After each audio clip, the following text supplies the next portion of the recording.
Film dimulai dengan memperlihatkan ada seorang pria pelontos di dalam sebuah mobil. Dia bernama Frank Martin. Frank dulunya adalah seorang mantan tentara khusus.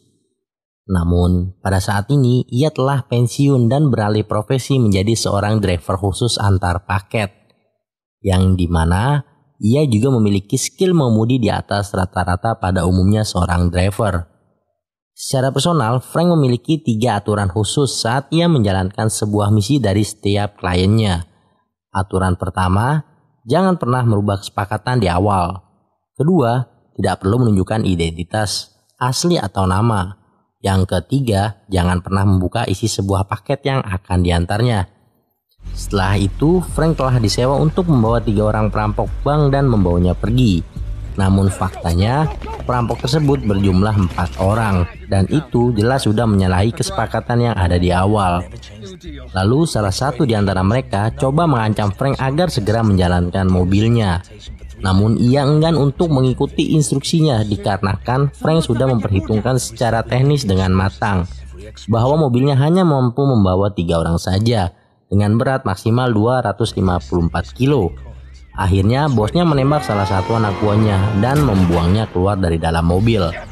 Kemudian Frank langsung menancapkan gas mobilnya untuk menghindari kejaran polisi dengan menunjukkan kelihayan skillnya dalam mengendarai sebuah mobil.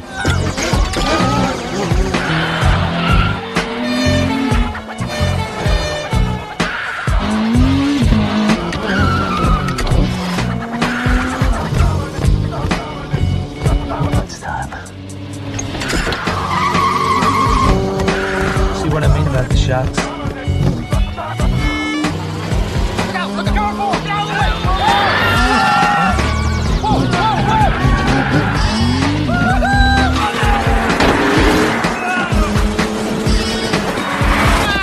What are you doing? Don't stop now! Do something! Come on, do something!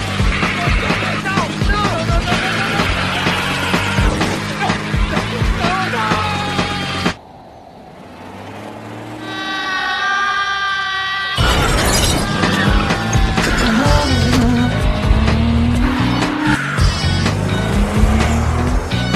Setelah sesampainya di lokasi tujuan, si bos preman memberikan bayarannya lebih kepada Frank dan meminta agar ia mengantarkannya kembali menuju kota Avignon. Namun Frank menolaknya dan mengembalikan sebagian uangnya sesuai dengan kesepakatan di awal. Akhirnya para perampok tersebut pergi dengan driver lain, sedangkan Frank pulang ke rumahnya yang terletak di pinggir pantai. Kemudian ia bergegas membersihkan mobilnya agar terlihat bersih seperti semula lagi. Dan tak lupa mengganti plat nomor mobilnya. Lalu Frank melihat sebuah berita di televisi bahwa ada 3 orang perampok yang berhasil tertangkap oleh polisi, yang dimana para perampok tersebut adalah orang-orang yang sebelumnya telah menyewa jasanya. Tak lama setelah itu, datanglah seorang pria tua menemui Frank. Ia bernama Inspektur Tarconi. Tak lain, ia juga adalah seorang polisi. Di sana ia menanyakan kepada Frank terkait mobil BMW hitam yang membantu para perampok dalam melarikan diri dengan skill mengemudi yang handal. Awalnya inspektur mencurigai bahwa itu adalah mobil miliknya. Namun karena ia tidak menemui bukti apapun yang menunjukkan bahwa Frank adalah orang yang terlibat dalam aksi perampokan tersebut, akhirnya ia pun pergi. Lalu pada malam harinya ia datang ke sebuah bar bertemu dengan seseorang yang akan menyewa jasanya. Di sana Frank mendapatkan sebuah tugas pengiriman paket seberat 50 kg menuju kota Luxembourg yang akan dikirim besok pagi jam 7. Singkat cerita, saat Frank sedang dalam perjalanan mengantarkan sebuah paketnya, tiba-tiba ban belakang mobilnya bocor. Lalu ketika ia membuka bagasi mobilnya untuk mengambil sebuah ban serep, ternyata ia melihat isi tasnya bergerak. Awalnya Frank tidak begitu peduli dengan isi yang ada di dalam tas tersebut. Namun ia menyadari bahwa kemungkinan di dalamnya berisi seseorang. Lalu ia melanjutkan perjalanannya kembali, kemudian berhenti sejenak di sebuah restoran sambil ia istirahat makan siang. Setelah itu, ia membuka tasnya dan ternyata di dalamnya berisi seorang wanita yang mulutnya ditutup beserta tangan dan juga kakinya diikat. Lalu Frank memberikannya minum. Secara tidak langsung ia melanggar aturan sendiri atau aturan nomor 3, jangan pernah membuka isi sebuah paket. Kemudian ia melanjutkan perjalanannya kembali. Namun saat di dalam perjalanan, tiba-tiba si wanita berteriak sambil memukul-mukul bagasi mobilnya. Lantas Frank memberhentikan mobilnya dan mengecek ke bagasi. Ternyata wanita tersebut ingin pipis. Lalu Frank mengikat lehernya menggunakan sebuah tali dan memberikannya waktu 1 menit. Namun ketika waktunya sudah habis, wanita tersebut tak kunjung kembali. Di sana Frank menyadari bahwa wanita tersebut telah melarikan diri. Lantas ia langsung mencarinya dan menemukan sebuah lakban bekas menutup mulut wanita tersebut. Alhasil tidak perlu waktu lama, Frank berhasil menangkapnya dan membawanya kembali ke mobil.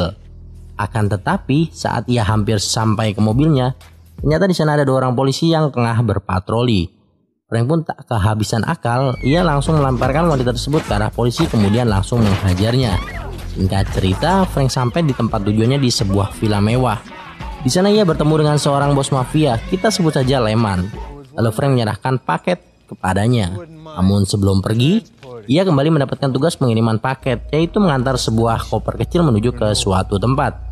Kemudian saat ia berhenti sejenak sambil istirahat dan membelikan sebuah minuman untuk 2 orang polisi yang berada di dalam bagasi mobilnya, secara mengejutkan, mobilnya meledak tepat di hadapannya hingga membuat Frank terpental akibat ledakannya yang begitu dahsyat. Ternyata koper tersebut berisi sebuah bom. Di sana Frank merasa sangat marah karena dirinya hampir saja mati terbunuh oleh bom yang ada di dalam mobilnya. Akhirnya ia kembali lagi menuju vilanya untuk balas dendam kepada Lehman. Dan terjadilah aksi perkelahian di mana Frank menghadapi seluruh pasukannya Lehman.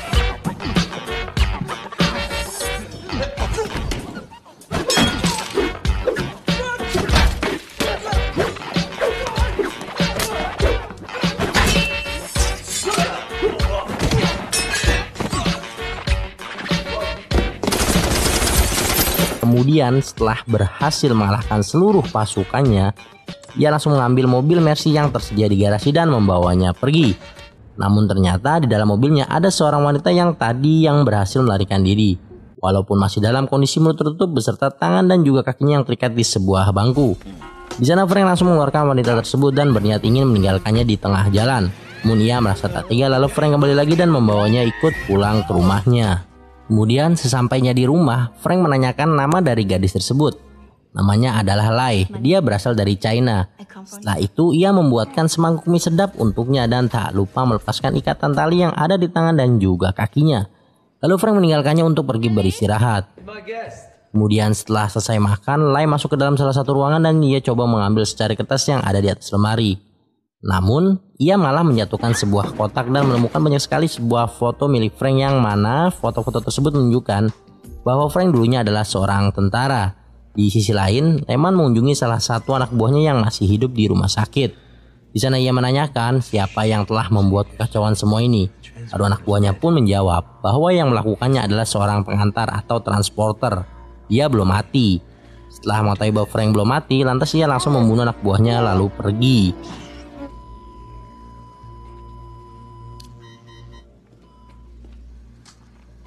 Kemudian di keesokan paginya, Inspektur Tarkoni datang kembali ke tempatnya Frank. Di sana Inspektur menanyakan perihal mobilnya Frank yang tidak ada di rumahnya. Lalu dengan santai ia menjawab bahwa mobil miliknya telah dicuri oleh seseorang saat ia sedang parkir dalam istirahatnya. Di samping itu, Lai juga ikut mendukung alibinya Frank dengan mengatakan bahwa dirinya adalah seorang tukang masak baru di rumahnya, sekaligus sebagai kekasih barunya. Alhasil, Inspektur gagal kembali dalam menyelidiki Frank dikarenakan ia tidak berhasil menemukan bukti-bukti yang sedang dicarinya. Akhirnya ia pun pamit pergi tanpa membawa hasil. Beberapa saat setelah itu, secara mengejutkan kediamannya Frank ditembak oleh sebuah rudal hingga membuat rumahnya hancur total.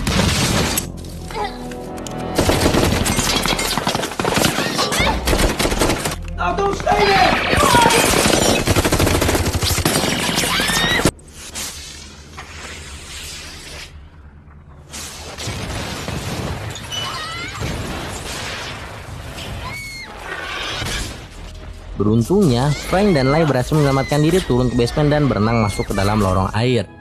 Nyata itu semua adalah ulah dari para pembunuh bayaran yang telah disewa oleh Lehman. Singkat cerita, mereka berdua berhasil sampai di sebuah villa yang terletak tidak jauh dari rumah sebelumnya yang sudah hancur. Ternyata itu adalah rumah pribadinya Frank yang jarang ia singgahi. Kemudian Lai membuka bajunya dan merayu Frank untuk bercinta dengannya. Awalnya ia menolak, namun akhirnya mereka berdua melakukan hubungan eks. Beberapa saat setelah kejadian ledakan tersebut, Frank dan Lai diinterogasi oleh inspektur di kantor polisi. Mereka ditanya tentang apa yang sebenarnya terjadi. Lalu Frank beralibi kembali dengan mengatakan bahwa dirinya bersama Lai sedang berjalan-jalan di pantai dan berenang. Namun saat ia dan Lai kembali, ternyata sudah mendapati rumahnya hancur terbakar. Kemudian inspektur dipanggil oleh bawahannya dan menyuruh mereka berdua untuk menunggu di ruangannya. Lalu secara diam-diam, Lai coba mengakses komputer milik inspektur untuk mencari informasi tentang Lehman. Di sana ia berhasil menemukan data pribadi miliknya, lalu mengeprintnya sebelum inspektur datang kembali ke ruangannya. Setelah itu, Lai mengajak Frank untuk mencari Lehman, namun Frank menolaknya karena ia lebih memilih untuk memulai hidup yang baru dengan ketenangan. Ia seperti itu karena menurutnya Lehman sudah menganggap dirinya telah mati. Ia juga menyarankan kepada Lai untuk memulai hidup yang baru seperti dirinya. Namun Lai menolaknya dikarenakan ia mengetahui bahwa Lehman adalah dalang di balik perdagangan manusia yang dimana ada sekitar 400 orang yang siap dijual yang sudah disekap dalam sebuah kontainer, termasuk keluarganya sendiri dari Cina yang ikut menjadi korban. Singkat cerita, Frank dan Lai menuju ke kantornya Lehman. Di sana Frank menodongkan sebuah pistol sambil bertanya padanya, "Mengapa kau coba membunuhku?" Dengan simpel Lehman menjawabnya, "Karena kau telah membuka isi paketnya dan kau telah melanggar aturannya, aturan yang kau buat sendiri." Di sisi lain, Lai sedang mencari sebuah berkas untuk mengetahui berapa nomor kapalnya yang telah menyekap 400 orang tersebut. Namun ia tak berhasil menemukannya. Setelah itu datanglah ayahnya Lai bernama Kuai bersama dengan anak buahnya. Ternyata Kuai sudah kong kali kong bersama Lehman terkait perdagangan manusia yang sudah dirahasiakan. Lalu Frank berhasil dilumpuhkan oleh salah satu anak buahnya Kuai. Tak lama inspektur datang bersama anak buahnya. Di sana Lehman mengatakan bahwa Frank telah menculik Lai. Akhirnya Frank dibawa ke kantor polisi dan dimasukkan ke dalam sel tahanan sementara. Saat di dalam sel tahanan, inspektur menyuruh Frank untuk mengatakan tentang hal apa yang sebenarnya terjadi. Di sana ia menceritakan bahwa ada 400 orang yang telah diselundupkan dari Asia melalui Marshall di dalam sebuah kontainer. Setelah mendengar semua penjelasan dari Frank, inspektur menyetujui untuk membebaskannya karena ia yakin bahwa Frank bisa mengatasi kasus ini lebih cepat daripada pihak polisi. Dengan cara Frank berpura-pura menyandera inspektur dengan sebuah pistol agar dirinya dapat keluar. Singkat cerita, Frank menuju ke sebuah dermaga di Marshall untuk melacak para penjahat yang telah menyekap 400 orang di dalam kontainer. Kemudian setibanya di sana, Frank melihat beberapa kontainer yang sedang ingin dimuat ke dalam kapal. Di sana ia mengecek beberapa kontainer menggunakan stetoskop. Kemudian ia menghadapi para penjaga yang ada di sana.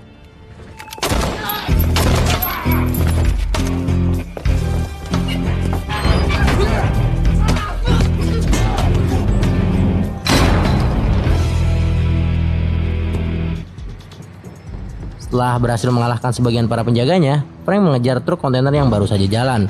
Namun ia gagal untuk menghentikannya dan harus berhadapan kembali dengan para penjaganya yang lain. Di sana Frank benar-benar ekstra susah payah dalam menghadapi seluruh pasukannya karena ia hanya seorang diri.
Singkat cerita, di keesokan paginya ia yang sedang berusaha mengejar truk kontainernya, namun tiba-tiba mobilnya mogok, tetapi ia tak kehabisan akal.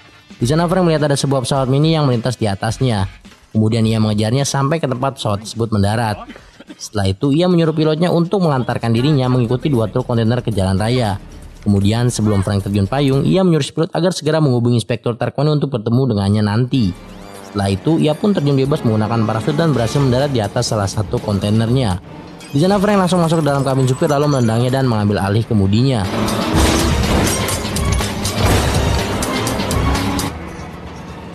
Namun, Lehman yang mengetahuinya, ia tidak membiarkannya begitu saja. Di sana ia berhasil masuk ke dalam kabin supir dan menyerang Frank yang sedang menyetir. Terjadilah aksi perkelahian di antara mereka berdua, yang dimana Lehman berhasil mendorong Frank hingga keluar dari dalam kabin supir. Namun ia berhasil selamat dengan berpegangan di bawah kolong kontainer. Kue yang mengetahuinya, ia coba menembaki Frank, namun seperti biasa, ia tak kehabisan akal. Di sana ia melemparkan sebuah kunci ke arah supir yang sedang mengemudikan mobilnya hingga membuat mobilnya oleng masuk ke dalam trotoar. Sementara itu, Frank kembali lagi menuju kabin supir dan berhasil membunuh Lehman dengan melemparnya keluar dari dalam truk.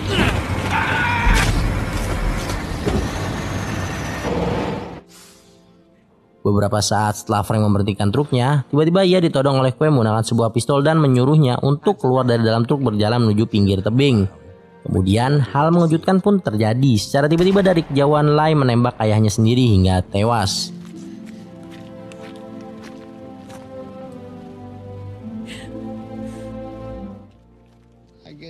Setelah itu, inspektur tiba bersama para polisi yang lainnya dan berhasil menyelamatkan orang-orang yang terperangkap di dalam kontainer.